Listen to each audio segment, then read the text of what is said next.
What's up, everyone? I'm Grant Cohn. That's Vish Kumaran. Today is Mondays with Vish. That's Vish. I said that's Vish. How you doing, Vish? I'm doing well. How are you? I'm doing well. The Niners had a day off. I went down there and spoke to some coaches. We're going to talk about the quarterbacks and the big Niner topics. But first, there are some questions. Some people have been leaving questions before the show even started. I didn't know you could do that. That's pretty clever. Jose says, "Sup, Grant? Who do you think will be the third D end off the bench after Ford and Bosa?" People say Ebukam, but I've been hearing Arden Key is balling in camp. Has he been balling? He's been healthy as opposed to Samson Ebukam. Then they just say it's general soreness. When they're real vague, I always get real suspicious. Like, what do you mean general soreness? It's been a week. What's up with that? So Mm-hmm. I don't know what's going on with Samson Ebukam. I guess whichever one is, I mean, they're paying Ebukam more, so Ebukam. But Yeah, whichever it's one's Ebukam. healthier, yeah, it's Ebukam. It's Ebukam. They signed Ebukam to be this guy. Yeah, Arden Key, it looks like he's going to make this team, especially with Jordan Willis getting suspended and them not bringing back Deion Jordan. But I don't have a lot of expectations for Arden Key. Do you? no, I mean he's gotten a couple good reports from his uh, coaches. Let's see him do something in a preseason game. That's the next test.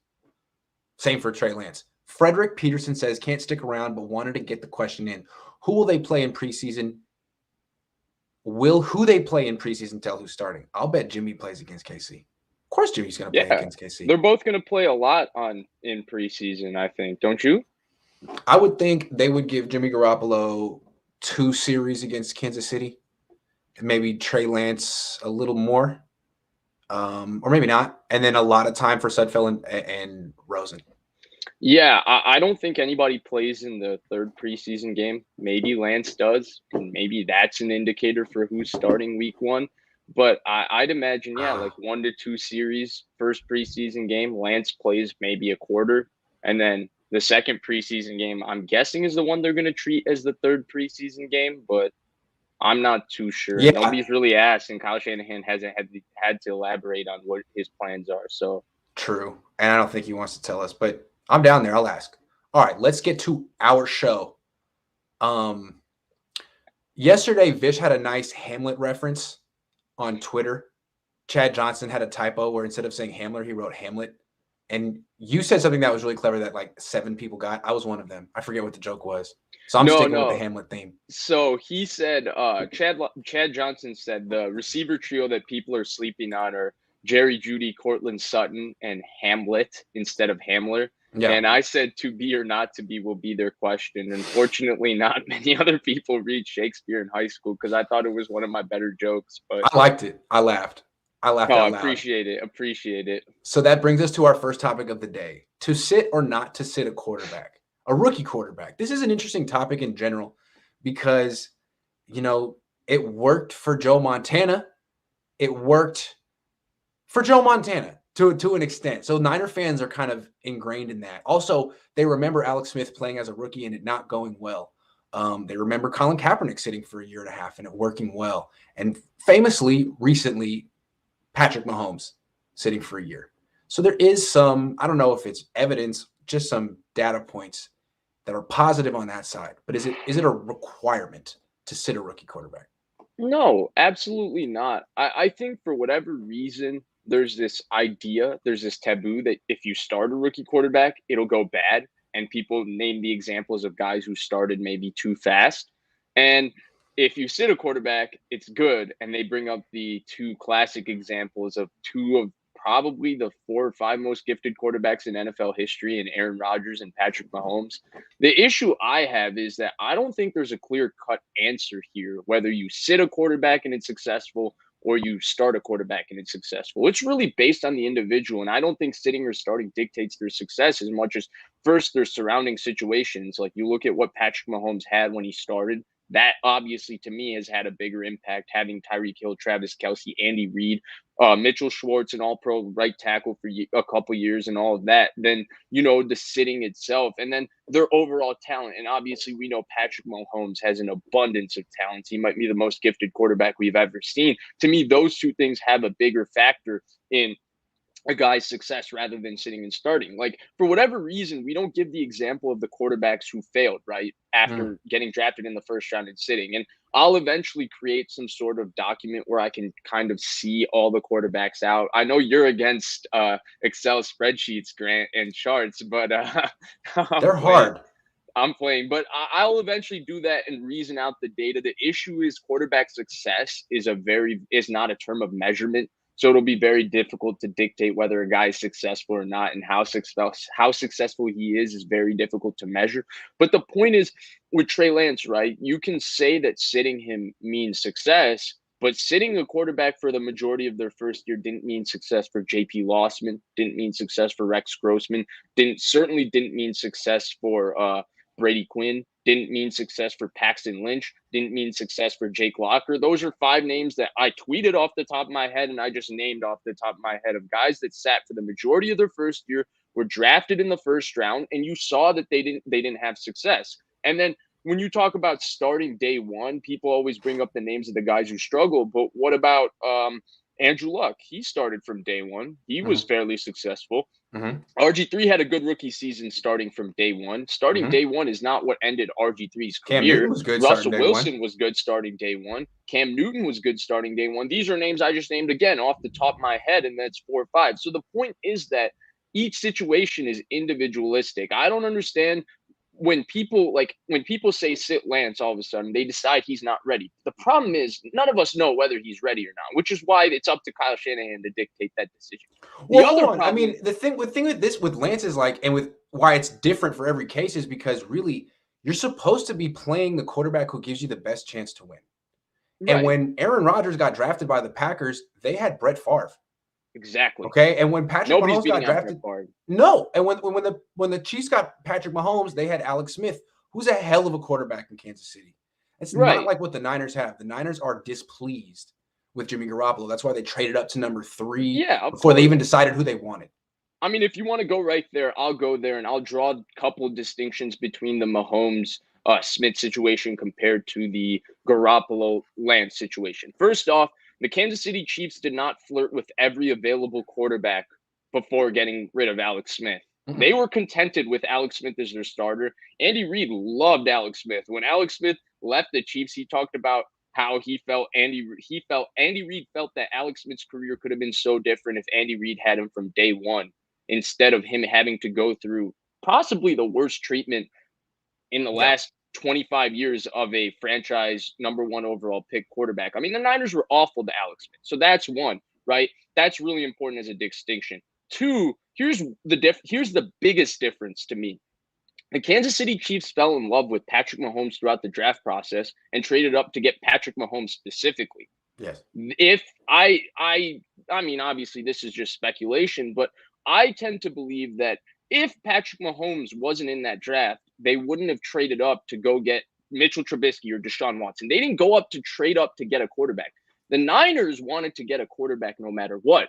Hence why they traded a A month starting before the quarterback. draft to go get a quarterback. The Chiefs traded up for Patrick Mahomes Patrick Mahomes specifically. Though that's a very important distinction, because if you're trading up to get a quarterback in general, which is what the Niners did, it tells you a little more about how you felt about your incumbent starter compared to if you're trading up for a specific player the way the Chiefs did, because they just thought they had something special they couldn't pass up with Patrick Mahomes. It wasn't that Also, they he was go ahead. transitioning from an air raid offense to a West Coast offense type of system. I think they felt that he didn't necessarily give them their best chance to win his rookie year. Maybe they were wrong, but if they felt that Patrick Mahomes had given him their best chance to win over a very good veteran Alex Smith, I think they would have pulled the trigger earlier. The idea here that the Niners would determine that Trey Lance gives them a better chance to win, but sit him anyway, I think is nonsensical. If they Yes, I really agree feel with Jimmy that. gives them a better chance to win, fine. But this whole thing of like sitting him for the sake of sitting him, even if he technically gives you a better chance to win, no, I'm not behind that. I'm 100% with you, which is why I keep going back to the fact of, and I don't think Kyle Shanahan is. When Trey Lance was I'm with you. drafted, Kyle Shanahan said it's going to be difficult for a rookie to beat out Jimmy. But he also said he's not opposed to starting a rookie if the rookie proves himself ready. And Right. what he defined as readiness, I feel like I say this in every show. He said everybody will know it and see it. Well, we don't know if everybody's knowing and If seeing he's the it, best but the quarterback point on the is, team, that's right, ready. if he's the best quarterback on the team, he is going to start Yeah. because they traded up. There's nothing guaranteed where because they have Jimmy Garoppolo and because, see, those are the reasons that really tick me off. People say either Trey Lance should sit because Patrick Mahomes sat. Is if because Patrick Mahomes sat, that's why you sit a quarterback. I mean, Russell Wilson started, so is that why you start a quarterback? No, But each as if situation like is if he plays individualistic. this year, he'll only be like an 8 out of 10 in 10 years. But if he sits a year, he'll become Patrick Mahomes. Right. If every quarterback sits a year, they will Like he's a become. bottle of They will wine. have If you the open him up arguably too the early, he just won't right. be. He'll be ruined If forever. if you sit 1 year, you will become you will have arguably the greatest 4 year stretch to start a career of anybody because But that's if you what play Patrick too early, Mahomes you're ruined. arguably has Ruined. had, right? Yeah. And then yeah. the other situation, right, is that oh, just because they have Jimmy, who's making $26 million, who started for them, there's no reason to rush Trey Lance and start. Yeah, there's a reason to rush him and start because you traded up 3 first-round picks to go get a guy at pick 3 for a reason. That reason was for him to be your starting quarterback, not for him to be a starting quarterback 2 years from now. Because You don't if sit you first wanted a round picks in starting the quarterback NFL from anymore. 2 years from now, you have no clue if the guy can be a starting quarterback 2 years from now. I mean, why did people criticize the Jordan Love pick, right? One, it was because they didn't get Aaron Rodgers enough help. And two, it's because they traded up to get a quarterback who had the idea of starting 2 years from now for them. And you don't know if a quarterback can start 2 years from now. The Niners didn't trade up for Trey Lance to be the starter 3 years from now or 2 years from now. They traded up for him to be the starter as soon as possible. They just have the leverage and the opportunity where they don't have to rush him to be the starter. True. But if he's ready to be the starter, there's no doubt that he will be the starter. Kyle Shanahan has been consistent with this, and I think that it's consistent with anybody who trades up that much to go get a quarterback. It's just logical. True. And look, the Niners are playing this right. They didn't know what Trey Lance was going to do. If Trey Lance had come into camp and bombed, then good thing. I mean, that you kept Jimmy Garoppolo. They didn't know what he was going to do. They've talked that he's made all these strides in the 40 days between OTAs and training camp. Well, the fact of the matter is he hasn't bombed. They haven't given him an opportunity to play with the first stringers yet. True. But with what they've given him, he's doing really well. Right. 69% completions, 3.5 to 1 TD to INT ratio. He's exceeding expectations.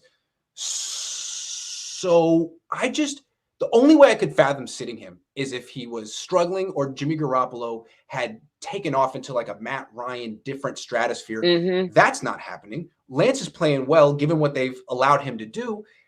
Just seems like that's your first round pick. That's your future. I'm starting to lose the reason of what the benefit is for him specifically. Of course, he needs to go play well in preseason too. But if he keeps knocking off all the hurdles, I just don't see like this intrinsic benefit to sitting. Like marinating, like base. Right. You know what for I mean? example, let me give you an example of sitting. I remember when Colin Kaepernick was drafted, every practice the guy would fumble the snap under center. People would be like, he's struggling to take snaps under center. True. That's a reason to sit a quarterback, right? Yes. He's not comfortable he had never taking done it snaps before. under center, and you have an under center offense, yes. right? If Trey Lance was struggling, like Jimmy Garoppolo, Albert Breer wrote about this, and Jimmy Garoppolo talked about it. You poked fun at him when he wrote see the safeties, and he used the possessive safeties instead of the plural safeties on his armband. But one of the things Garoppolo struggled with is the ability to the footwork and timing and the ability to see safety rotations after turning your back in play action and being able to re-see where the safeties have rotated and then decide where to go with the football based on that. Guess what Trey Lance did in college, Grant? He operated an under center play action offense, and he's used to turning his back to the defense and doing that. That's why he has had success, at least according to you and the other media members, doing that against the practice, albeit against the second team, right? The other thing about Trey Lance, right, is that he has operated in an RPO heavy system. NDSU ran a lot of RPOs. The 49ers run an RPO heavy system specifically for Jimmy Garoppolo. So He's done that. And then you add the fact that he's already done a lot of these elements in the quarterback run game. Look, I don't want to sit here and say he's ready or he isn't ready because He'll I need have to not prove that in attended preseason. practice. He'll need You to have prove that in attended practice, preseason. right? You know But these all things. we're saying is if he continues on this trajectory, there's absolutely no reason to sit him. He needs to continue to prove it, but so far, so good. Yeah. Yeah. Like Jimmy Garoppolo being on this roster is not the reason to sit a quarterback. That's Right. all I have to say. Especially Only one reason that to you sit trade Trey this is much. if he looks real bad in the preseason. Yeah. Which he could.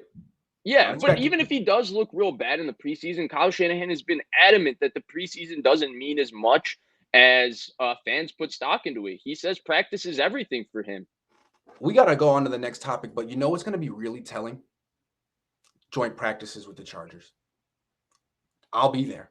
And we will 2 days. It's going to be very interesting to see Trey Lance against a different defense that he hasn't faced. It'll be fascinating. So a good defense too. Absolutely. A schematically very, very good defense with Brandon Staley. And same with Jimmy. It'll be interesting for both of them. And I really have no idea what to expect. Or we have a bunch and of you'll get to see Joey Bosa live. Yes. MGN Production says, what should be our realistic expectations for Salah and the Jets? Also, peep the email I sent you a few days ago, Grant. Will do. Sorry I missed that. Been a whirlwind. That guy sends me beats that I could put on my YouTube videos. He's hella tight. Thank you, MGM. I appreciate you. What realistic expectations? Real quick. Yeah. MGM Productions. A lot of people have complained about our intro. So if you got some good beats for us too, he does. BlakeVishSports@gmail.com. Please email it over. Thank you. Sorry. What should the realistic expectations be for Salah and the Jets this year? What do you think?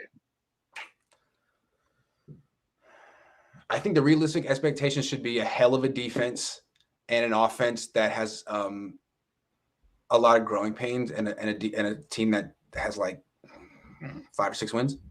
I'm going to be a little more simplistic. I think a realistic expectation is just that they're competitive. Their roster is still lacking a lot. They still are missing a lot across the board. But I think if they're able to compete in every football game and be a 4 or 5 win team, that's really nice for them because they do have an underratedly difficult division, in my opinion. 2017 Niners, what are you expecting? A lot of 3-point losses? Yeah, but I think they have a little more talent than the 2017 Niners, albeit they don't have Kyle Shanahan. Colin says it's funny how people who want Jimmy to start also realize the Niners can't get anything of value in a trade for him, but he's better than the 3rd pick. You know, it's funny you put it that way. That was good. Yeah, pretty much. Yeah. Yeah. And it's like, I was like, so are you saying that Jimmy's playing great or that Trey Lance is playing poorly? And I feel like I keep seeing insinuations of both on Twitter. And I think what it's fair to say is that it's fairly even. I think it's fair to say that. Fairly even. I tweeted out because I try to read as many practice reports just to get everybody's opinion because everybody's opinion has a little bit of bias. There's one particular opinion I do avoid a little bit just because it's been irritating me this offseason, but I won't get into that. But the point is I read everybody, and by all accounts, it looks like Jimmy Garoppolo has had a very solid training camp. That's exactly how I put it. He's been solid as hell. Because I've seen him kind of like just blow it. He's solid. Yeah. He hasn't thrown a pick in like a week. He's playing great. He's playing very well. Good football. It just feels like and most people that are even-handed, whether it's, if you don't like Grant's reporting, Kyle Posey, Barrows, Mayoko, all seem to be consistent with the fact that Jimmy's been good, solid. He's been solid. It's just that they all seem to be blown away by Trey Lance. Just physically, I think, and that's the same thing with Grant. Like, I don't think Grant's coming in here and saying, "Oh, Jimmy's wetting the bed, so Trey Lance is starting." No. And that's part of the reason why we need to be more excited as fans about Trey Lance. Because that's the whole thing. Jimmy Garoppolo, a real NFL starting quarterback, is having a solid training camp. Yes. And this number 3 overall pick is coming in here, and every person at practice is just like, "Whoa!" Exactly. That means you should be more excited about Trey Lance. Yes. That's a good thing. San Fran 49er fan says, also, every example of a rookie sitting and succeeding, there are stories of how great they were in practice. There are no okay second-year quarterbacks that improved. Mm-hmm. I think you're pointing that, like, how did it help Jay Lossman? JP Lossman was bad, and then he played, and he was bad. Yeah. That's the problem. It's not that he – Excellent Lynch, same thing. Yeah, it's not about when they played. It's that they weren't good. And that's the thing with – It's bottom line is their success will be defined by their surrounding situation and their talent. Yeah. Sitting and starting isn't going to change their talent. And that's what I had to come around with Trey Lance. I kept wanting to not evaluate him. It's like, man, he only got like 300 throws. Like, I don't even want to get into it. But then when you put that aside and you're like, okay, let me just try my best to evaluate the talent on its own merit. You had to be like, well, damn.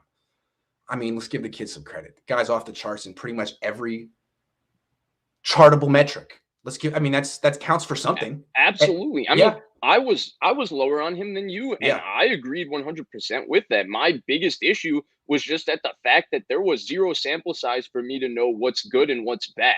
I didn't Yeah. know. It just felt like everything had massive potential. I don't think anybody would disagree. It was just that how do you know whether this massive potential is all going to end up good or bad because you don't have any variable measurement, right? Like you watch his throws, right? And I watched all of his throws on film, and you see a good read, then you see a bad read. Well, that's 50%, and you only get 6 throws of this. Dude, Then he'll how have do a you game know? where he'll have 8 throws, 13 Right. throws, and you're like, this is not an NFL quarterback. And he throws 15 deep balls, and like 9 of them are like the best deep ball you've ever seen. And then 5 of them are like a guy with that level of arm strength shouldn't be missing 10 yards short. True. And so then you're like, but how do you know whether it's actually the 9 that were just like, oh my God, like that was as good a deep ball as I've ever seen, or it's the 6 where he's missing short. That's who he is consistently. That was to me the biggest question mark. I didn't know who he was consistently, but I'm getting proven wrong day by day. The nice thing is I'm a fan of the 49ers. He's in a good situation, and they're keeping him with the second string. They're bringing him along slowly. Let's see what he does in the preseason. Kevin says, what's the over-under on defenders hurdled by Trey Lance this season? I think Trey Sermon's going to be the hurdler. I'm just saying. You think so? Trey Sermon, I've seen him do it. He's very good at it. I don't know about Lance hurdling. I think Ayuk will be the hurdler. Yeah. Shout out from Korea. It's been a while since I've been able to watch live. Keep doing you. Hey, thanks a lot, man. Good to see you. Corey says the question isn't really does Jimmy or Trey give the best chance to win, is does Jimmy or Trey plus 28 million give you a better chance to win? Ooh, that's a good point. I think it's 24 because I think that's it's 24. It's 24. That's $2 million dead cap. That's right. So 24. Yeah, I would agree. But I mean I would include that, but to me it feels like for the Niners aren't that worried about that 24 million for whatever reason. Well, that's good to hear. I'm glad they're not worried. I'll worry for them. That's what I do is quality control. You'll worry for Jed York. I'm over here watching freaking Colton McKivitz and Tom Compton and Aaron Banks thinking, hey, no, guys. But if they're not worried about $24 million, like 1/24 of that is enough for me. If you just over this way, let me hold that for you. Corey says, yeah, I just read that. Scott says, what camps are saying that Trey needs to sit no matter what? Randos on Twitter. All I've seen heard is that Trey needs to play right away. Yeah, what's up, Scott?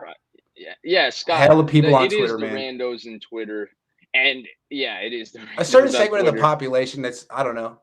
I guess against a rookie quarterback starting at all, or that I think a certain segment of the population really feels like Jimmy Garoppolo is a top 10 quarterback, and he's going to prove it this year, even if the Niners gave him a vote of no confidence during the offseason. I think it's a little romanticism going on. People don't like change.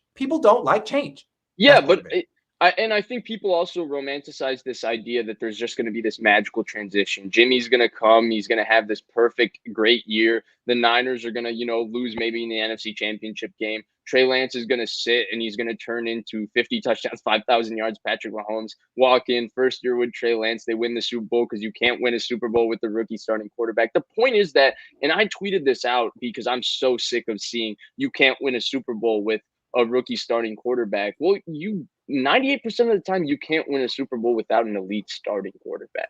Like the Jimmy Garoppolos, the Jared Goffs, those type quarterbacks, it's difficult to win a Super Bowl with them too. So don't sit here and tell me because you can't win a Super Bowl with Trey Lance, you can't win. You shouldn't start him because there's a good chance you probably don't win a Super Bowl with Jimmy Garoppolo as well. The years of experience in the NFL and him not being a rookie are not reasons why he's more likely to be a Super Bowl winner than Trey Lance. Vish, can't believe it, man. You used to be such a nice kid. Now you're a hater.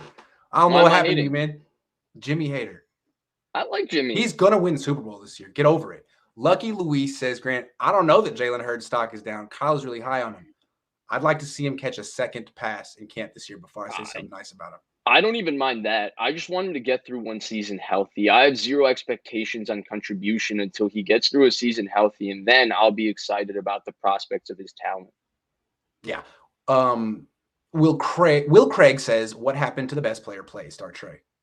Kyle even said that. And I think it's understood. They're not going to come out and say it's a competition, but it's understood. He's milking the media with this, and people are taking it at such face value that it's easy for him. Look, if he calls this a quarterback competition and somehow something goes bad with Trey Lance and Jimmy Garoppolo is the starter, he's the idiot who drafted a quarterback number 3 overall and watched Jimmy Garoppolo beat him out in training camp and start him.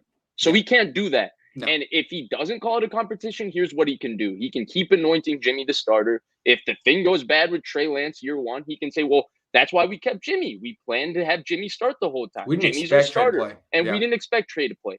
And now, if Trey is ready to play and he can start Trey Lance, he's the genius who drafted Trey Lance, who he didn't even think could beat Jimmy Garoppolo out. And now he even beat Jimmy Garoppolo out. Like, the Niners are geniuses for drafting this quarterback who's way better than even they thought, and they traded so much to get him. It's a win-win PR situation for the 49ers. That's why he's not going to come out and say, oh, this is a training camp battle. Oh, this is a QB competition, all of that, because he doesn't have to lose. There's nothing for him to lose by saying it's not a QB competition. Yeah, absolutely. Thank you for breaking that down. Vish has the best handle of that conceptually of anyone I've talked to. Thank you. Fluffy Phil says, when I look at Trey Lance practice, he oddly reminds me of Steve McNair a little bit. Similar build, strong arm. Man, it's been a while since I've watched Steve McNair play. I want to say that Steve McNair was a hell of a player. He was. He was on ridiculous offense. I mean, like terrible offense. With Jeff Fisher. He had Jeff Fisher employed for like 17 years. Yes. And when Wentz came out, I compared him to McNair. I think that's a great comparison. Yes. He was co-MVP that power with running Peyton Manning in 04. Yep. Yeah, that's a good comp. Yeah. That's a good comp. Someone else made this comp. I wasn't the first to do it, but me and Jason Aponte on the Sprint Right Option podcast did quarterback comps, and my comp for Trey Lance at that time was Steve McNair, because I heard someone else made it, and I was like, wow. That is the best comp for Trey Lance I've ever seen. And Steve McNair today would have been a hell of a player. Yeah, and he went from being a guy who completed 52% of his passes when he was 24 to a guy who was completing 62% when he was 27 and going to Pro Bowl. I mean, he was a hell of a player, and he was the whole offense for Tennessee. I remember that team. I mean, it was him and Eddie George. He had no one to throw to. Kevin Dyson. He wasn't that good. He was famous for that. Anyway, yeah, Steve McNair, I like it. Do you mind pulling up a comment real quick? I'd like to respond to IBH 1001.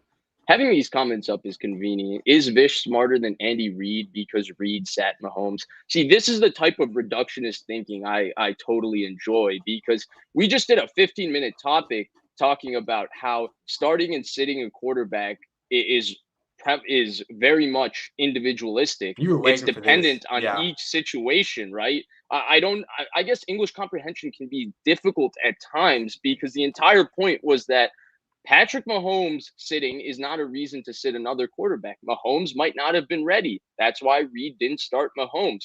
Guess what? If Lance is ready, Shanahan's not going to say, Lance, sit down because Mahomes sat too. And if you sit for one here because Mahomes sat for one here, you will become Mahomes. I love the reductionist thinking, the ability to draw these very, very good conclusions, because it just loses out on the fact that we just talked about something for 15 minutes and we mentioned Patrick Mahomes. And because Andy Reid sat Patrick Mahomes, he's smart. And because we say don't sit Trey Lance because Patrick Mahomes sat, we think now we're smarter than Andy Reid, one of the smartest football coaches in the NFL.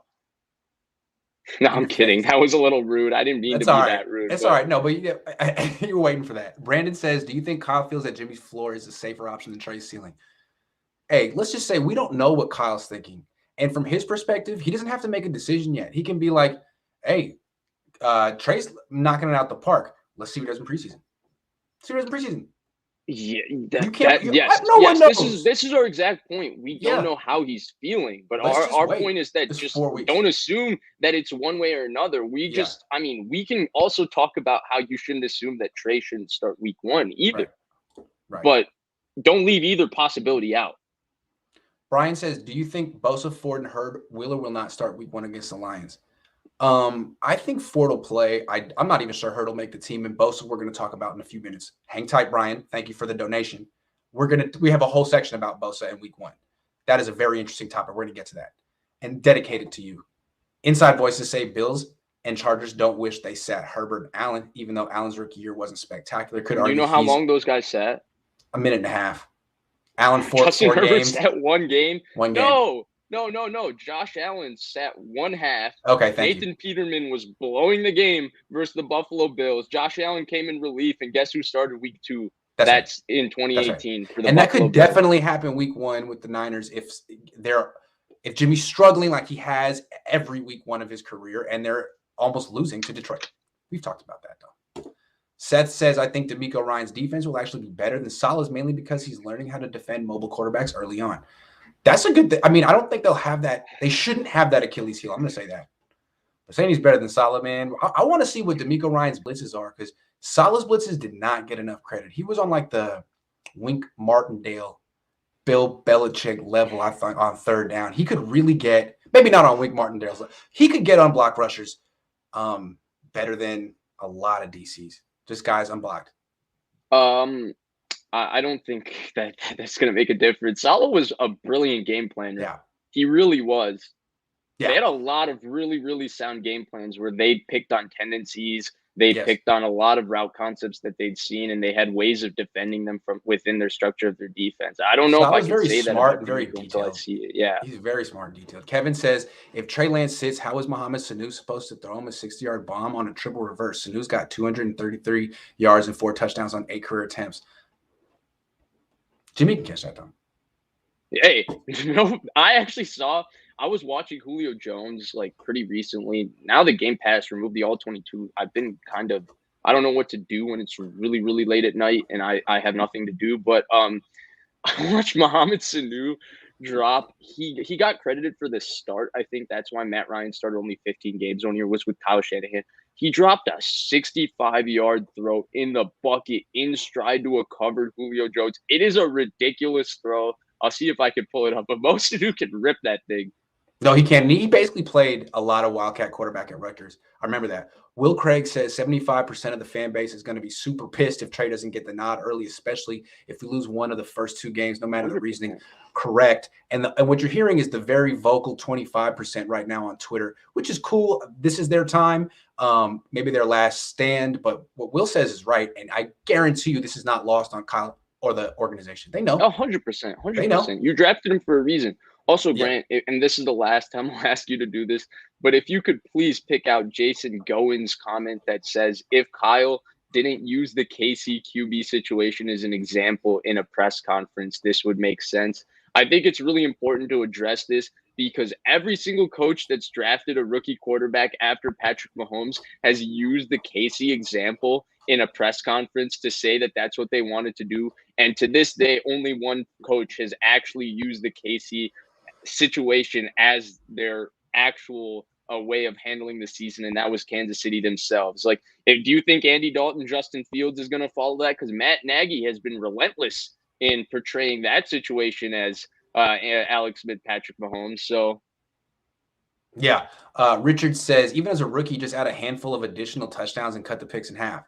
Why can't a rookie win a Super Bowl? Jimmy Garoppolo isn't a Hall of Fame quarterback. That's been my point. Like, okay, so Trey Lance is a rookie and he's going to make some mistakes. Jimmy makes mistakes. Jimmy makes mistakes that make you scratch your head. And you're like, man, that was JV, man. You're way too experienced to be doing. He misses like underneath coverage decent amount. Yeah, so I mean, I feel like the Niners can live with a couple of errant throws from Trey Lance. He seems to turn the ball over less. He seems to be able to throw the ball further. He seems to add a rushing element. I mean, he needs to do it in preseason and then prove it in the regular season. But yeah, I don't think it's that high of a bar to clear. And what's interesting to me is this like revisionist history about how good Jimmy is. Like, no, he's a top 10 quarterback. But a rookie, when they say a rookie can't win a Super Bowl, that's under the assumption that you're going to win a Super Bowl with Jimmy G next year. Right. Well, what's the assumption there? Yeah, he didn't play well in the one Super Bowl that was really, really set up for him to do well in. He didn't play well last year against Arizona, against Seattle. I mean, he had some performances last year where like, man, I don't know. I think the book is out on this guy. Maybe. I mean, the one thing I will say, and I don't think it gets talked about enough, is defenses have gotten way, way, way better at defending the middle of the field over the last few years. And Brandon Staley and what they did with the split safety coverage and all of that helped out a lot. And that's why, like, if you look at even Robert Saleh, like his week 1 game plan to take away the middle of the field versus Arizona, and we saw Kyler Murray's just simple ability to consistently throw 12 to 14-yard outs to DeAndre Hopkins, what it did to the Niners defense. So if you're incapable, I wouldn't say incapable, but unwilling to throw the football outside the numbers ever, I think it does create a much bigger limitation than people are leading on to your offense. Yeah, absolutely. Gold Rush says Flores lost the Miami locker room after sitting fits for Tua last year. If Jimmy starts well, some guys might not be happy if Lance starts after the bye. Did he? Did Flores lose the locker room? I don't think he lost the locker room. That's a pretty good team. Yeah, I don't know. I don't like commenting on stuff like this because I'm not one of the 53 guys in the locker room to know if Shanahan's going to lose those guys because of this or that or this. And plus, Tua was coming off of an injury, but sorry. No Twitch tonight. I'll be back tomorrow after practice. There's nothing to talk about today. I'll be back tomorrow after practice. Charles C says, here's $5. Thank you very much. Oh, the Jedi says, man, you guys are hecka generous. I would love for the Niners to go all out on the defense. Hold on. I would love for the Niners to go all out on the defense in free agency or via trade, but I don't think they've drafted well on defense to say we're only a cornerback away. A lot of possibilities in the secondary.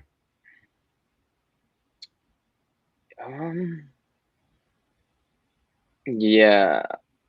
I don't know yet. I haven't seen this current defense. Grant maybe can answer this better. I think all the starters in the secondary are good. I'll put it that way. They have no depth that they can rely on. Like their best backup at multiple positions in the secondary is Dante Johnson. Dante Johnson's going to play significant reps this year. That's how I put it. Sorry, Jedi, I can't give you a better answer. The Ramelia, I love this guy. Get him, Vish. I love this guy too. Stafford looks amazing in camp. No look passes, deep rockets to Deshaun. Cup. Your Ram Stafford Super Bowl jersey is becoming reality soon. Football shades. Goat.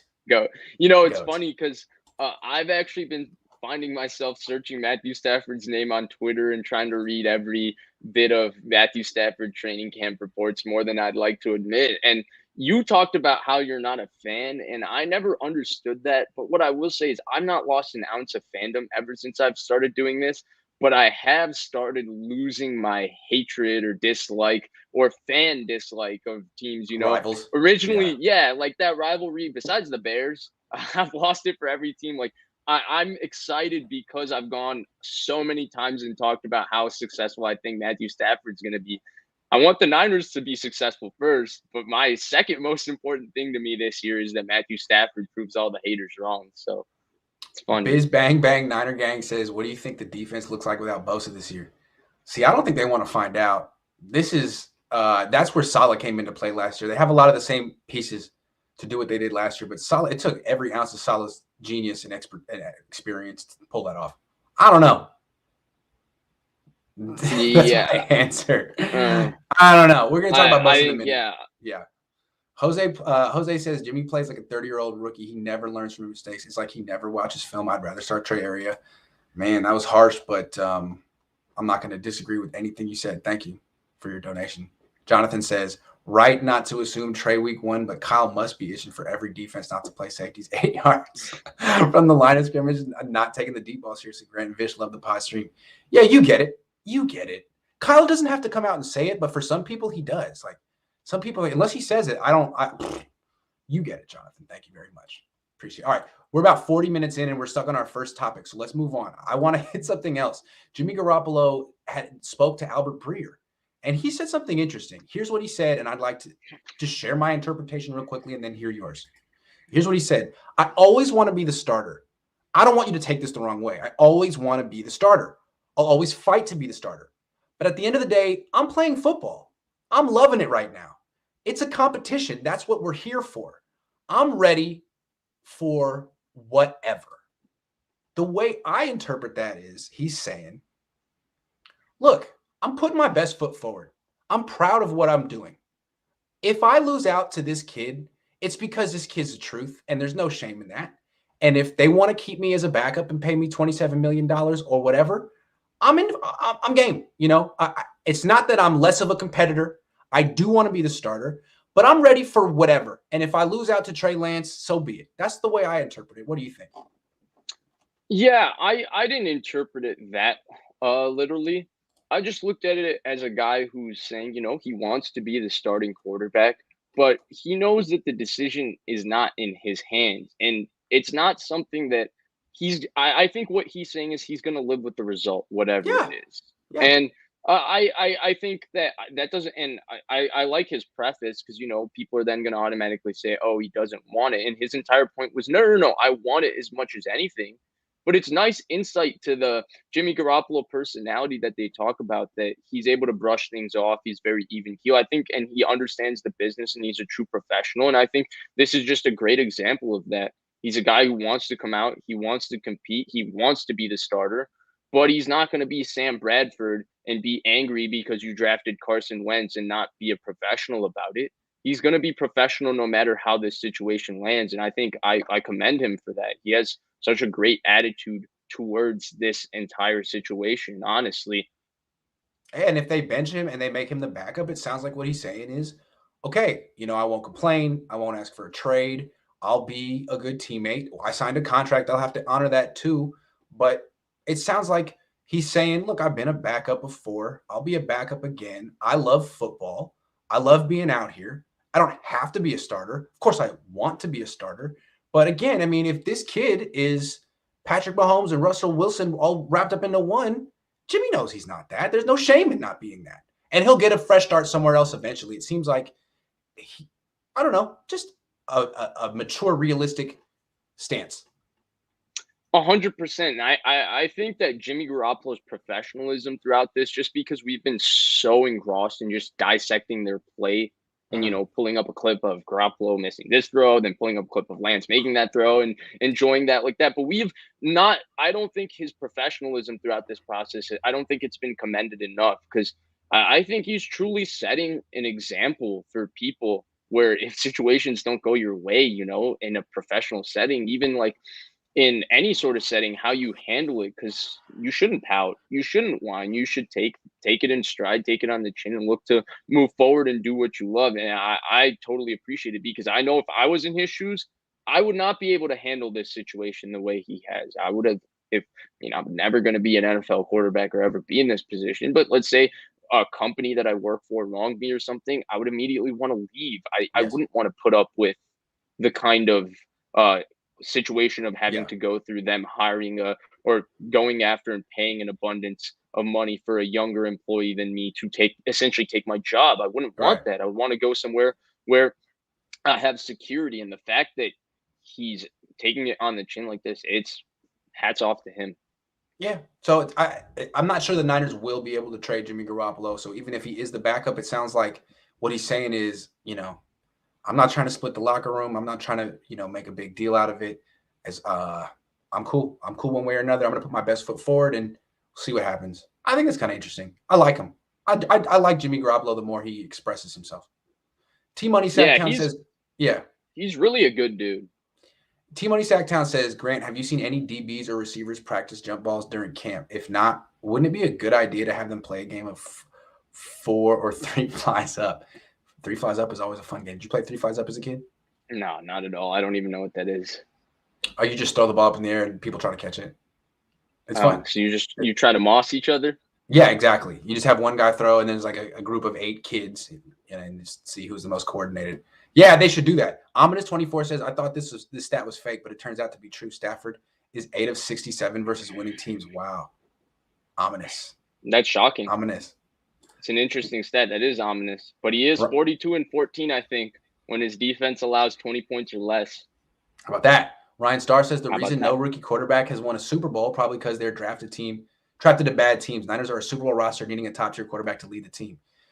Yeah, I think they're real close to being able to put the best team ever around a rookie quarterback, but they're like $24 million away, roughly. Yeah, but it's like no jump shooting team won the NBA title until the Warriors won it in 2015. No mobile quarterback or quarterback who runs around, as they put it in the reductionist way, won a Super Bowl until Russell Wilson did it. So and now no pocket quarterback can win a Super Bowl until Brady just did it last year. So never say never. Tyler says, would it be best to let Bosa sit out all preseason in order to make sure he starts week 1? Well, that's the next topic. Hold the phone. That's the next topic. We just have a couple more donations. Jimmy Ward says Stafford is overrated. I gotta agree with him. Proof is in the pudding. I feel you. I'm As gonna let long Jimmy as you Ward. agree with him when he says he's a top 10, possibly top 5. He did say that too. Mark says as long as he gets $27 million, he'd rather back up than get cut. Well, yeah, absolutely. Yeah, but I don't think money can pay for your pride. No, and I think there's no pride in losing out to Trey Lance if he's great.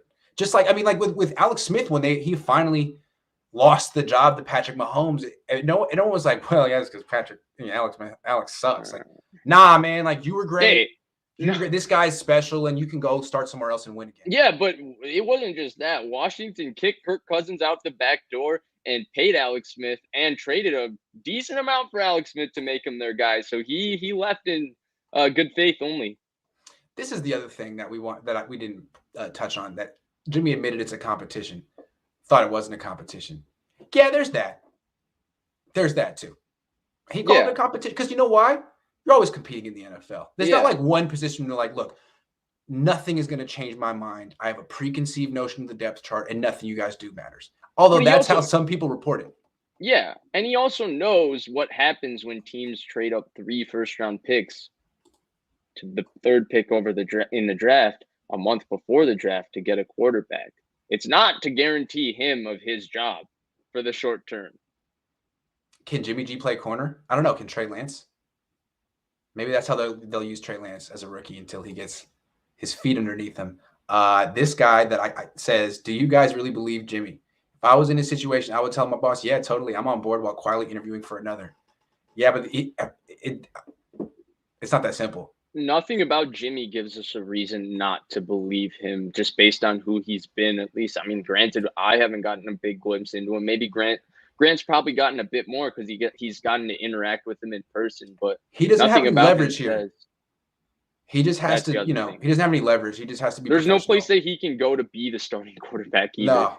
Yeah. No, he has to wait for Deshaun Watson to get traded or someone to get hurt. John gives us 50 pesos. Thank you very much. Gracias. Cassius says, Jimmy playing at his best. What do you think we can get out of him if we trade him this year, and what team? If Jimmy has a lights out training camp, lights out. I don't know. What do you think? I think he would have to play this season, right? And maybe a late one. I mean, he would be 31. Yeah. And you would only have one more year of his contract. Late one. Yeah, late one. Grant, here's a topic idea. The situation every first-round quarterback has been drafted in the last 21 to 30 years. So we know why our rookie has never won a Super Bowl. That's a good point. I can't think of a rookie getting drafted into a Big Ben. Big Ben. There you go. They went 15-1. There you go. They went 13-3. There you go. Yep, absolutely. There you go. Bill says, what's more likely, Lance wins Rookie of the Year, Shanahan wins Coach of the Year, or Jalen Hurd wins League MVP? Well, if Lance wins Rookie of the Year, I'm betting Shanahan wins Coach of the Year. I was going to say the same thing. Yeah. Okay, good question. Cali Boy 58, you guys are hella generous today. Thank you. I'll know what we did. Cali Boy 58 says, is it me or does Trey throw a lot of wobblers? His spirals don't seem that tight. I've seen what you mean. I think Jimmy probably spins it a little bit better. Although, yeah, I would say that. I think there is a higher percentage of wobblers from Trey than from Jimmy. Although Jimmy seems to throw a sinker, which I don't quite understand. Trey throws a riser. Jimmy throws a sinker. It just kind of, whenever it's getting to the receiver, it's on the way down a little bit. That's the way I've noticed. Yeah, and I mean, spinning it is one of Jimmy's best strengths, honestly. He can really, really spin it. Really so nice can Josh Rosen. Josh Rosen can spin it. I feel so bad for Josh Rosen. I mean, every player that's not playing well gets some type of coach speak, but not him. Like when he struggles, Kyle's like, yeah, he took 800 steps back yesterday. I don't know how it's going to go. It's like, man, sorry, Josh. I don't know why everyone does this to you, but it must be something about you. I don't know. Brian says, Grant, do you think you can do an early 53-man roster projection on an upcoming show? Absolutely. That's a great idea. Yes, that'll be a perfect thing to do later on this week. Yeah, that's a good idea. And then, Grant, if you're wrong, I promise I'm going to screenshot it and say, wow, Grant, you thought this guy was going to make the team. Well, how the best part, so wrong? You got to do 3 versions. Do one a week for like 3 weeks. So that way you just keep changing and you're never really. But then you have to account for the tweets when you're pro Trey Lance and people are tweeting out about you saying He's Tim Tebow with People the brought that up faster again. I was like, 40. man, I addressed this last week. What are you Hit talking him with about? another psych. Yeah, and they always use like screenshots, like I deleted it. Like I didn't delete it. It's right there. Anyway, Tyler says, "How do I get on the show? Lifelong Niner fan and appreciate your dedication to the team." Cohn phone every weekend. I send out a link. You can click in. We'll do it this Saturday and Sunday. I'll be around. John says that way we can have an educated guess about the Niners' chances with Trey situation and his rookie season. Oh yeah, you were talking again about how I should look into all the situations. It was a very interesting project. I will get on that. Thank you. Gammon says, Grant, we're sick and tired of Vish coming onto your show and always being right. Who does he think he is? Got your back, Iggy Sweets. Well, thank you very much. Yeah, I'm tired of Vish being right all the time too. But maybe one of these days I'll get him. All right. We got like You 8 just people asked me telling to us. predict something, and I'll be wrong. So a lot of people want us to talk about Nick Bosa. I'm over here quality control, concerned about Nick Bosa's availability for week 1 because he hasn't practiced at all, really. Anything meaningful this offseason. I asked Kyle Shanahan, I'm surprised someone didn't ask him already, but I asked him and he's like, yeah, as far as I know, he's going to play week 1. I think so. Hasn't had any setbacks. Looks good. I think so. So that was good news. But deep down, I don't really think Kyle knows. And I don't think it's up to him. How do you read the situation? I'm a little bit worried, and I'm not worried per se about Nick Bosa, whether he's going to be really good this year. I think he will, just the way he takes care of his body and how committed he is to playing football clearly and how good he's been whenever he's played in his life. I'm just worried about the week 1 in particular, solely because he hasn't done the one-on-ones or the 11-on-11s at all during practice. And the reason I touch on this is because one of Kyle Shanahan's reasonings this year was that a lot of their guys didn't play enough football. But if you remember, they shut down Nick Bosa very early in training camp last year. I think he went maybe 4 days with pads. There were 2 days where him and Trent Williams one-on-ones was real big, real heralded. And then he kind of just started getting maintenance days because of soreness, if you remember. And they just kind of took it easy with him throughout camp. And then Kyle Shanahan's reasoning for the injuries. Obviously, Nick Bosa's injury was a freak injury. It's difficult. His foot got caught in the turf and he couldn't disengage from, I think it was Becton who he was engaged. No, it was a tight end, right? Yeah. He was engaged with tight end. He couldn't disengage. He fell over his knee. Really unfortunate situation. But one of Shanahan's reasonings was that these guys didn't get enough reps playing football last year. Well, how can you have Nick Bosa come in and immediately play what's required him to play, 40, 45 snaps week 1 when he hasn't practiced at all? So I am a little worried from that standpoint. Maybe they do play Nick Bosa week 1, but maybe he doesn't start. Maybe him and D Ford are both on pitch counts. I could see that being a scenario. But I'm definitely worried about Nick Bosa playing week 1 and playing 45 snaps. And if he does do that, I am worried about Nick Bosa being able to make it through the season just based on what Shanahan's said and the reasonings he's provided for the injuries. It's interesting that this is a guy that the Niners, I think, hope and envision as a cornerstone player. I think fans look at him as that as well. I think they see him as one of the best players in the league. And he's, this is year 3. After this season, he'll be eligible for an extension. But he still hasn't really played a training camp yet. He had a few practices his rookie year and had a serious high ankle sprain. Serious. Last year, he didn't play much, and you saw what happened to him. I'm not saying that he got hurt week 2 because he didn't practice much in training camp. But as you pointed out, Kyle Shanahan really has mentioned that if you don't practice much in training camp, you're at a higher risk to get injured the first 4 weeks of the season. And that, bared itself out last year to a degree. I guess that's something to keep in mind now. Yeah. I mean, and also for him, I wonder if I'm Nick Bosa personally, and I'm speculating here, and it's not like speculation about something. I'm just saying if I'm Nick Bosa and I know the gravity of the fact that I've had 2 serious injuries in the last 3 years. When you go back to his core muscle injury, his junior year of college, then he was healthy his rookie season, though he had the high ankle sprain and the hamstring tweak in the off season of that rookie season. And then the ACL last year. And I know that if Nick Bosa makes it through next year and is Nick Bosa, there's going to be $100+ million extension for Nick Bosa waiting on the table. That's pretty much guaranteed. And if I know that's $100 million is on the line, I'm certainly not putting myself personally out there and risking anything until I am For a week 100% one healthy. game. And you can see Yeah. that Saquon Barkley is seemingly following that same route, as he's come out and said that he's not going to play week 1, and they're saying week 3 for Saquon Barkley. That's what put And this to whole me, thing in my head. When I heard that, I was like, oh, well, why wouldn't Bosa do the same thing? So yeah. I'm If just you're saying, Nick Bosa, it's not wrong. It's the right thing to do if you're Nick right. Bosa, in my opinion, personally. Now, And if I'm that's not what's saying going to that's what he will happen, they're not do, going to but tell us now. I mean, unless Bosa comes out and says it on his own, they're not going to tell us now. And I'm sure they don't want him to do that. I doubt Bosa's even thinking about that right now. But I think if it gets closer and closer, but maybe that happens. I don't know. I don't know how he's thinking, to be honest. The one thing I'm wondering is, even if he plays week 1, what will it be like? Because I think if he does play week 1, I think you will. I think a pitch count on Nick Bosa sounds more likely than not. But my issue with the pitch count on Nick Bosa is who's going to play the edge, because it looks like Eric Armstead has an groin problem. That's no big deal, but it's kept him out, 3 straight practices.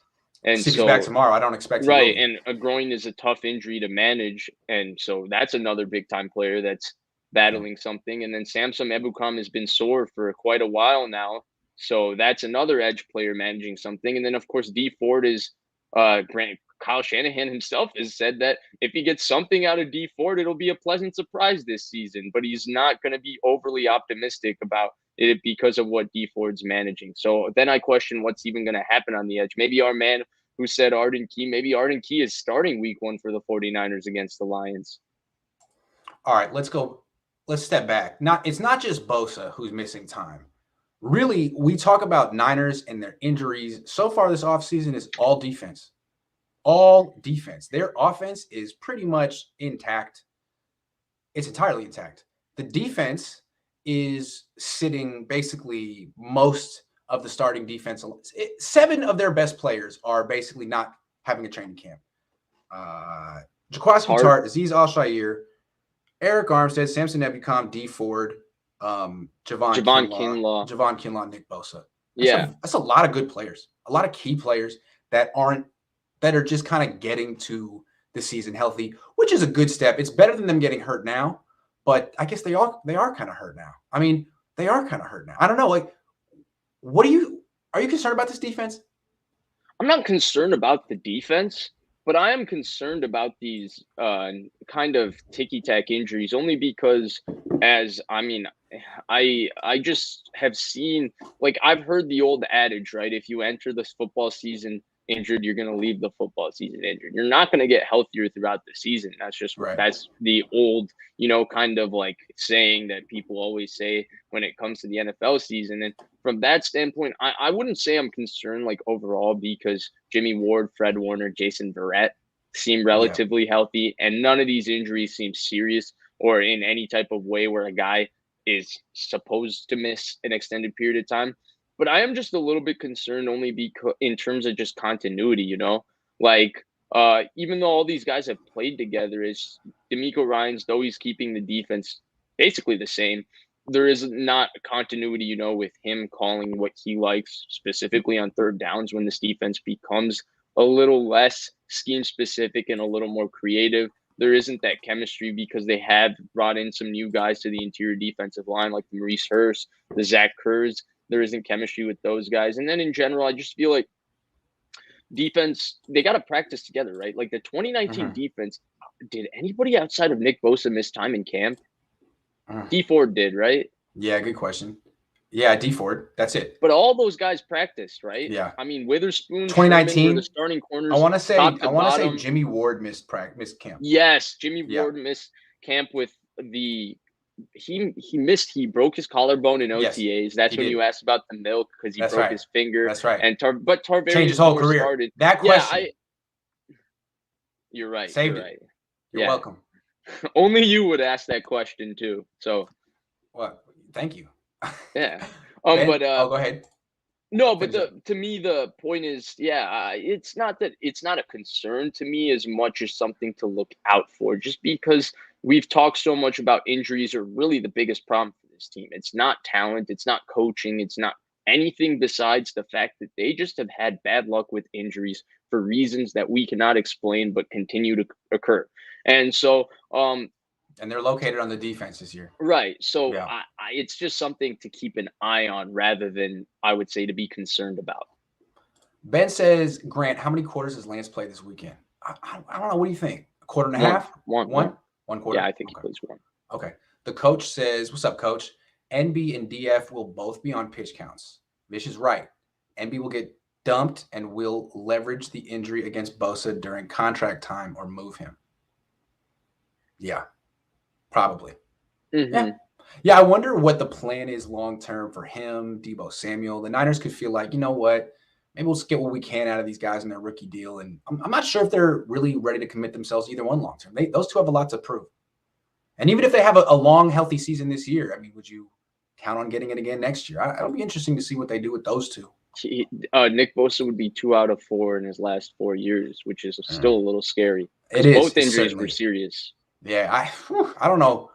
He's really going to have to be like lights out the next 2 years, no injuries to feel comfortable about. But I think even with his first year, it's like Derwin James. He showed so much in his first year where you don't question the player or the talent. No, that's true. Derwin James is a player. Yeah.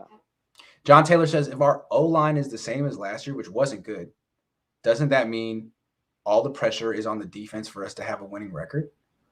Yeah, man, O-line can definitely ruin an offense. I do think Trey Lance can kind of protect himself, but right now the difference between this year and last year is Alex Mack. That's the difference. So we'll see what he does. And I am a little concerned about the O-line depth. It seems like a lot of guys that I thought, like, for example, Aaron Banks, aren't having the kind of camp that I expected, at least based on what people are reporting. I'd love to watch them, and preseason I'm going to get my opportunity to do so. But yeah, I am a little bit concerned about the O-line depth in general, because when you said that the second team O-line isn't doing so hot in terms of protecting Trey Lance, especially relative to the second D line, which has got second team D line, which has got some beasts like Kevin Givens. Man, it's really good. Yeah, absolutely.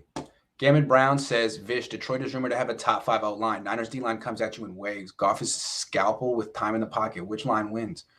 Well, if it's week one and Nick Bosa and D Ford are on snap counts, and I mean, we were talking about it this morning. I've talked about this in the past a lot. I think Detroit has a top 5 O-line. I thought Penei Sewell was close to a generational tackle prospect. Taylor Decker is a top 10 tackle. A lot of people don't know who he is. He's a really, really good left tackle. And they have the second best center in the NFL. His name is Frank Ragnow. He's an absolute beast. So they have a very good offensive line. They're going to be committed to running the football with Anthony Lynn as their coordinator. I think that it could be a really tough matchup if a lot of these guys are still kind of banged up going into week one, whether it's Eric Armstead, Samson Ebukam, and then Nick Bosa and D Ford are also banged up. I think it could be a tougher matchup, especially on that end of the ball, than people are giving it credit for, because week one is especially so up and down. Is that the way you want to put it? Week one can be like, I mean, last year the Jaguars beat the Colts week one. So teams aren't really ready. They don't really hit their stride until week 4, week 5. Yeah. All right. Enough of the concerns and negativity. Let's give praise to Jason Verrett. This is the first time I've seen a full healthy training camp offseason to him. He was healthy in offseason in the OTAs too. He is the best cornerback I've ever seen on this team by far. When he gets beat, he's right there. And it's like he'll have 2 pass breakups afterward in camp to make up for it. He's a joy to watch. Yeah. I wanted to do this topic, and obviously you're in camp. I think Jason Verrett is getting the Jimmy Ward, Jaquaski Tart treatment of the last couple of years, where they're a footnote for everybody that, oh yeah, Jaquaski Tart had a pass breakup, or Jimmy Ward had great coverage on this play, or Jason Verrett had terrific coverage, didn't get beat, whatever, and it's consistent every practice, but nobody sits and praises and sits and highlights the fact that, wow, the Niners have this top 10 cornerback who who came off a season where he played like a top 10 cornerback and seems trending that way again if he stays healthy. So I wanted to touch on it because it feels like every camp there's some report about Jason Verrett having another great practice, not getting beat or getting beat once maybe. And if somebody made a catch, they're automatically and you're good if they make a catch on Jason Verrett. And it might be their only catch of practice, but you'll go, Kevin White beat Jason Verrett once for a specific catch, and he's now in your good, Hell So yeah. that just tells you how good Jason Verrett is. I'm glad you called him the best corner you've ever seen, because I also think the way he played last year was definitely deserving of that praise. I mean, Fred Warner and Jimmy Ward were obviously both spectacular last year, but what really changed this defense for Robert Saleh and allowed him to get as creative as possible was having Jason Verrett. I mean, just look at the difference in the week 1 game plan versus Arizona compared to week 16 versus Arizona. 16. He was look at how physical they were with DeAndre Hopkins, and you're not scared to press DeAndre Hopkins when you know you have a corner that can stick with him, and that's who Jason Verrett is. Right. So yeah, remember how far off Emmanuel Mosley played from Hopkins week 1? Yeah, they don't do that with Verrett. They gave him free access on outs. Yeah, they gave it to him, and and so he's an absolute beast. Jason Verrett absolutely is, and I'm really excited to see what he does this season, because I think he can be maybe an All-Pro if all things go right. Yeah, I think so too. And so far, no setbacks. He had 1 day off. He's good. Sebastian says, how does this he's team had no change? maintenance days? None. Sebastian says, how does this team change if Jason never broke out? Yeah, they have a lot of issues if he never broke out, with Richard Sherman getting hurt week 1. Akello was basically out. Akello, Emmanuel Mosley had a bad concussion last year. True. Yeah. Cornerback depth is scary. They need to address it. Well, they tried with rookies in the mid rounds, but I don't know. I still think that they're basically their number 3 corner on the outside is Dante. Well, their first corner off the bench at every position is Dante Johnson. Yeah. Inside, outside. Because he was their replacement in the slot for when Jamar Taylor tore his ACL last year. So we'll have to see. Ambry Thomas, I mean, taking him when he had a year off, it seems like he is going to be a while. All right, players to watch during preseason. Who are you most interested to see for your own eyes in a real setting with tackling? Trey Sermon. That's the guy I'm most excited to see, especially because running backs are the players that get the longest leash in preseason and get the most carries. And I think that I don't think Raheem Mostert is going to see the ball very much in preseason at all, because he's a guy that they just got to get to the season healthy, just because he manages a lot of lower leg injuries. And people aren't supposed to move as fast as Raheem Mostert moves. So obviously it's a more fragile. He's a little more fragile because he's so explosive and fast. And so I'm hoping Trey Sermon gets maybe, 20 carries in preseason, because I really liked him in Ohio State. If they drafted somebody else who I didn't like, or any other running back, I think I would have criticized the move of trading up to get a running back in round 3, especially when corner was such a need. But I like the player so much I couldn't criticize it. I think he was a hell of a player at both Oklahoma and Ohio State. I'm really excited for Trey Sermon, and that's the guy I want to see, because they keep talking about his receiving, and we didn't get glimpses of his receiving ability much. We got a little bit in Oklahoma, not much in Ohio State, and that's what his I want route to running. see. Yeah, I want to see those aspects of him. And then, of course, I want to see his burst and physicality and power and all of that. And then final thing I want to see is, it feels like the way everybody keeps talking about the first team reps he's getting, I've been telling people who come to me for fantasy advice, though I don't play fantasy football anymore, that Trey Sermon might be a Sony Michel 2018 type play, where he starts off the season slow, you stash him on your bench, and then by week 8, week 9, the way Cam Akers did last year, he's getting about 20 carries a game. So I want to see if he's really capable of being that guy, because I didn't get to see him since he played college football. I get the feeling that Trey Sermon is going to play more when Lance becomes the starter, because when Jimmy's in there, you do a lot of under center running, and they're talking about, like, it's very new to Trey Sermon. Like, you can't see the snap when you're in I formation. You have to hear the snap count. When you're in the gun, you're just watching. And so it's different. They're going to be, all the zone read stuff is going to be him. It's going to be Trey and Trey. You know what I'm saying? Yeah. Kind of like how they drafted Carlos Hyde for Kaepernick. Yeah, I was exactly. just about to bring that name up. Because If remember, you remember, Hyde was Carlos really Hyde effective from the was gun at first. gun. Yes. He struggled with the under center Yes, he run did. game. He was made. Ohio State running He was back. better than Frank Gore at the Yeah. shotgun run game. Frank Gore Yeah. wasn't great at the shotgun run game That's relative right. to how So good I he think was Trey at the under Sermon's a center much run better game. Yeah, player than Carlos Hyde, but it could be a same kind really. of transition. Yeah, I do. I never thought that Carlos Hyde had the agility that Trey Sermon has. I don't think he was as explosive either. Yeah, but agreed. Carlos Hyde, when he was drafted, was he was pretty good. nice looking back. He was good. Yeah. Timothy gives us 50. Thank you so much. Wow. Thank you. So he says, I'm not too worried about Bosa not practicing. I hope to see him available week 1 with a gradually increasing game day workload that gets him through the season healthy. D Ford has been a surprise and can really be a defensive difference maker this year. That's good. It seems like Bosa is in control of what he's doing. And I will say this: in 2019, I didn't think he was going to play week 1 either. I thought that high ankle sprain was going to keep him out, and he was going to be real slow with his rehab. But it seemed like it meant a lot to him to prove that he's not injury prone and to be out there week 1. 100%. I think the gradual increase, I think that's what we're going to end up seeing.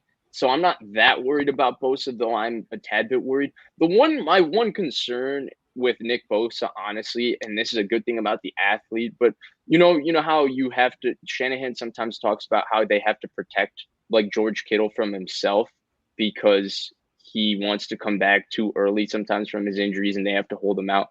Nick Bosa, when he's on the field, he plays so hard, like so hard. He competes every snap like it's his last snap ever. And it's one of his best traits that's least talked about is just what a great competitor he is. That's where I think they might have to protect him from himself. He's coming off the injury. He's a long-term key investment for the 49ers because he's such a good player where he might come in and he might dominate week 1 and they might want to keep him on a bit longer just because he's playing so well. But he plays so hard that you have to kind of ease him, I guess, into shape. Ravi says, do you think we make too much of Jimmy or Trey making certain throws every now and then? I mean, they're pros. They should do that once in a while. Yeah. Jimmy making that throw yesterday at Debo, everyone was like, oh, I thought you said he could do that. It's like, yeah. Come on. My cousin immediately texted me. He goes, do you think I'm being a hater if I feel that every NFL quarterback should be able to make this throw? And I was like, no, I don't think you're being a hater. It's still a dot. It was a great throw, but it's also a throw that, a quarterback that's the caliber of Jimmy Garoppolo, which is a solid NFL starting quarterback, should be able to make. And I wish I could get the video of the full play, but from what I saw in the angle, they said the safety Hufanga did not take a great angle to the football. He was running to the football. Man-to-man coverage. Right, he was running to the football as if he was Earl Thomas, and he had that level of explosion and speed trying to cut off Debo, and Debo went by him. Ben says impact defensive player for Jimmy G midseason. No, maybe. I don't think that'll happen. I think what they'll get is a pick and maybe a quarterback. Maybe they'll get Tyrod Taylor in return. They really want to back up. Frank says, we see all the big plays, but are they making the right reads in the system? Big plays, but could be wrong reads. Jimmy might have that edge. Shrug. Wrong reads with big plays? I don't know. I couldn't tell you. I'm not in the meeting room. Yeah, I don't see the practice, so I don't know. But the one thing I will say is that I do know this because I do have the 49ers 2018 install, thanks to a few people. If you know the concept, which I do know quite a few of the 49ers common concepts, both in the run and pass game, Jimmy G doesn't always make the right decision on where to go with the football based on the concept, at least the way it's written in the playbook. And you can sometimes see Kyle Shanahan's reaction on the sideline with an angry slap of his knees. So you get a little more conviction that you were right. So I don't know if he has the edge per se in that department. Matthew says, guys, it's my weekly fantasy check-in. Last time you chose Debo over Ayuk. Sticking with that, still fading Kittle to 60 catches and under 8 TDs. Yeah, Debo missed one day. He looks great. I'm sticking with Debo over Ayuk. I've already gone out on a limb. I think if Debo's healthy this season, 2012 Percy Harvin type stuff. If they let him return kicks too, I think he'll be a special teams factor as well. I wouldn't fade Kittle to 60 catches. I think he'll have more, but I'm fading him under 8 touchdowns for sure. Yeah. Again, I mentioned this I'm not last sure that time. he's going to have more than 60 catches. Keep that in No, mind, Matthew. okay, fair enough. Yeah. But no Kyle Shanahan. There might not be enough attempts, honestly, to get Right. him 60 catches. That's fair. But no Kyle Shanahan wide receiver has ever had, or no Kyle Shanahan receiver in 13 years has ever had more than 10 touchdowns with him. The highest is 9, Andre Johnson. That's good knowledge right there. Curtis says, would you guys say our D-line is legitimately 8 to 10 deep or a product of a weak O-line? It's 8 to 10 deep when healthy, but right now it's a little thin considering 5 guys are out. I can answer this based on what I've seen because I've watched all the guys in the prior NFL spots. Obviously, I'm not at camp, whatever, and I do think it is 8 to 10 deep. Like Mo Hurst is a pretty good player. Yeah. I mean, I still don't know why the Raiders got rid of him and signed Solomon Thomas to be their 3 technique. Mo Hurst can shoot a gap. Solomon Thomas can't. So I don't know what they were thinking there. Yeah, they have so many promising defensive tackles.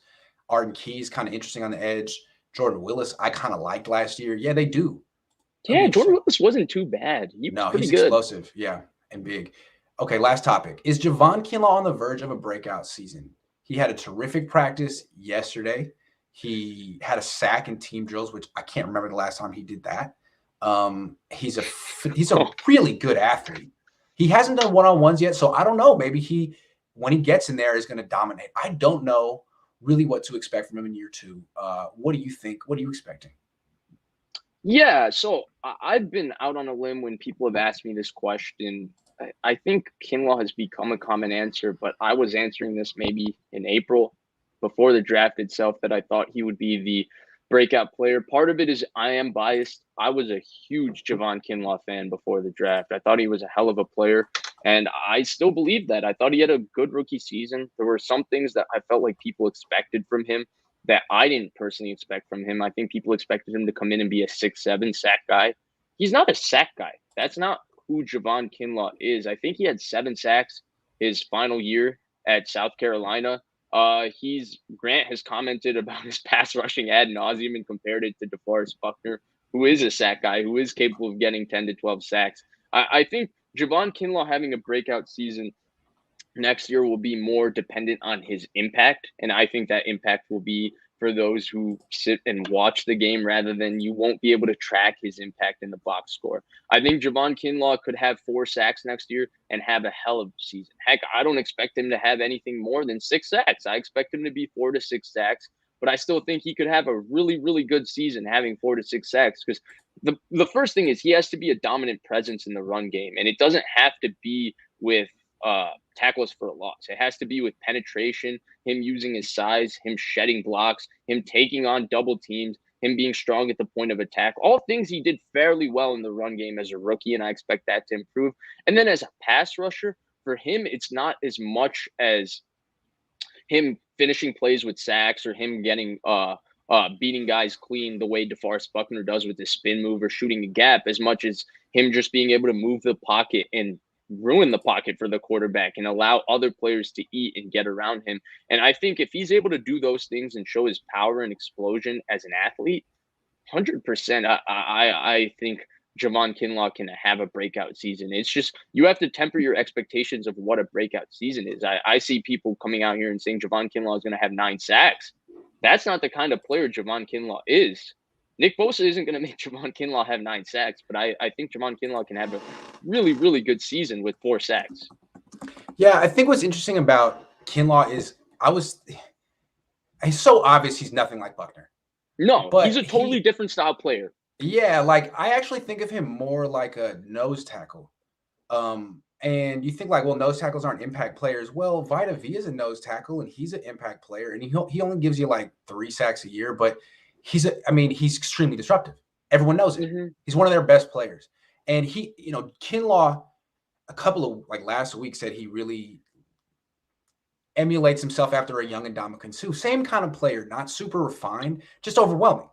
And all I was saying was I didn't see that from Quinla last year, but he was a rookie. Rookies often aren't overwhelming.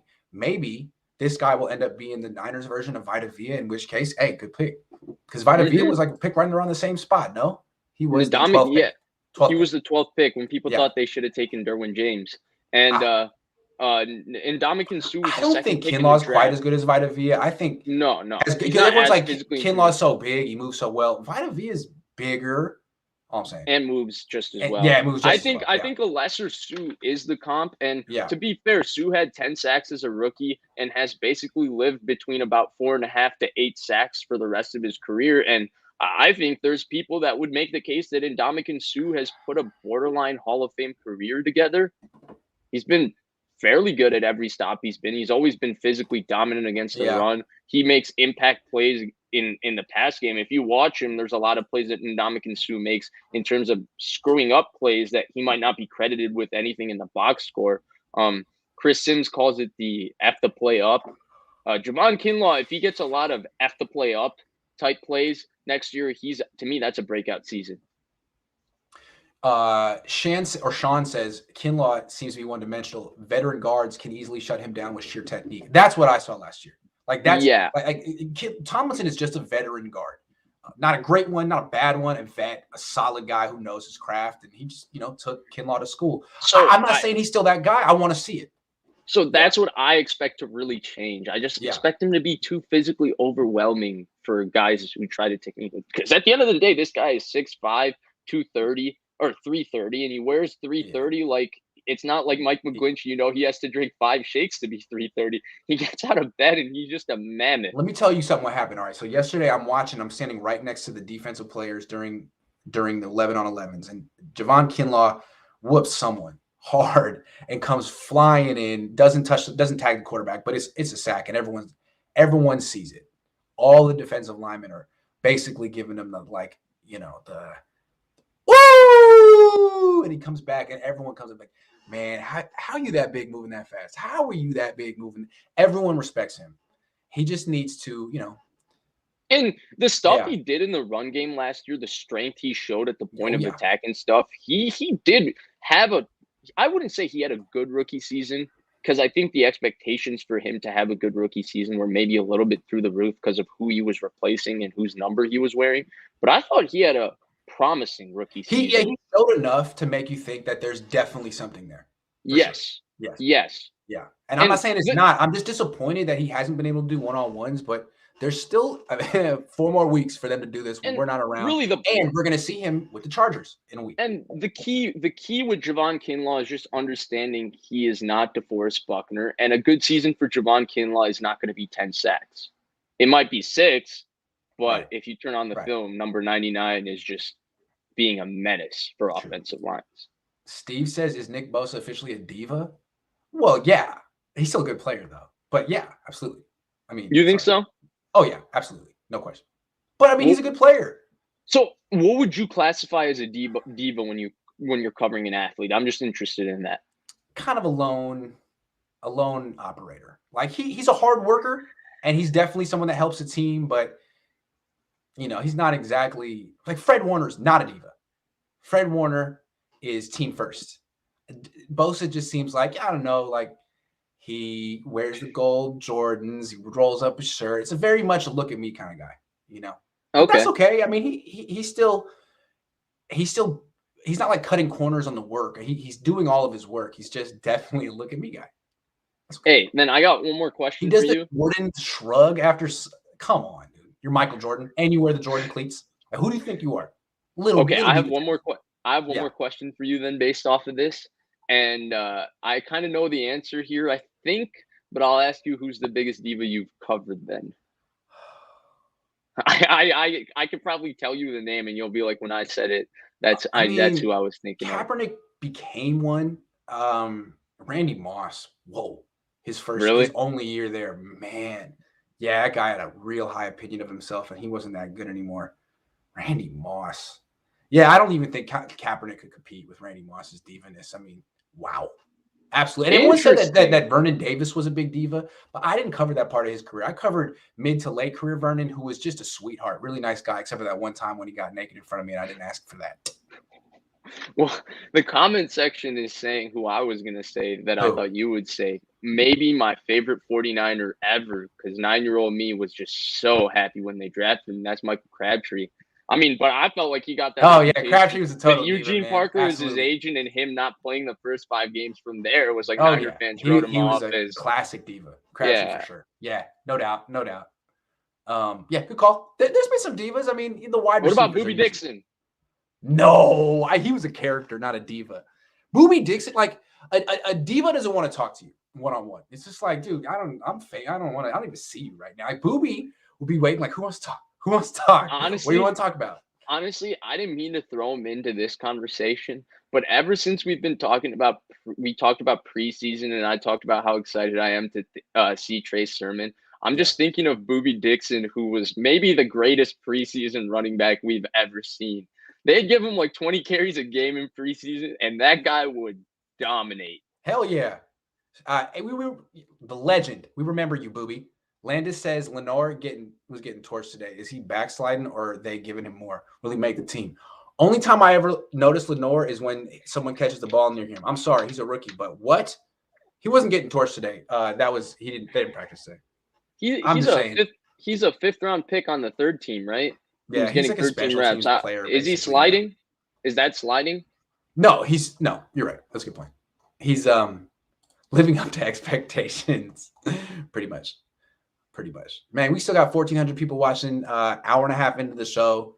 That's our show. We could go on for 4 hours, but we got to keep them wanting more. And I'm exhausted, man. I'm so tired. But you're always tired, Grant. You work too hard. 3 more days. And when you have days off, you're working hard on Twitter. I know. Starting content, communicating with some friends and foes. I know. I got to do better unplugging. I'll work on it. But it was a pleasure. I always look forward to Mondays with Vish, man. This is a great show. Best show on the net, on the web. You think so? On the World Wide Web. I would say it's the best show on the web.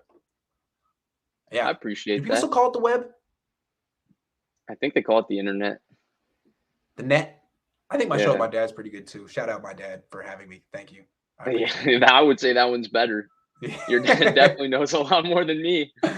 Well, thank you, everyone. I'm done. We're done. We'll be back next week. See you guys in. Next week, there'll be a game to talk about. How about that? Can't wait. Wait, when's the game again? Sunday? Saturday. Interesting. Saturday. All right. I'm sad to say this, but once preseason games start, it's not just the Niners. I'll watch like 4 teams start to finish, and I'll be interested in their third and fourth quarters of preseason games with random players, which is a little bit pathetic, but I just love it. So it's the only sport like that too. I would never watch preseason basketball. Absolutely not. Absolutely not. Under no condition.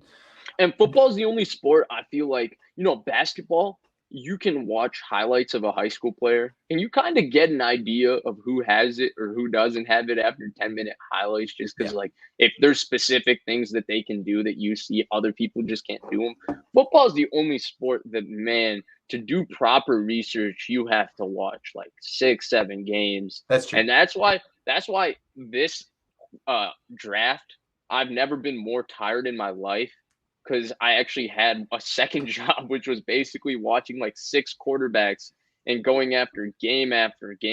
And I'm glad that now that the Niners have Trey Lance, I will probably not do that ever again in my life. Watch 7 quarterbacks like that. That was. It's in the past. You don't have to do that anymore. It was tedious, Grant. It was tedious. All right, guys, I got to go. I'll be back tomorrow. Practice 10:17 a.m. See you guys tomorrow. Appreciate you. Why 10:17? I don't know.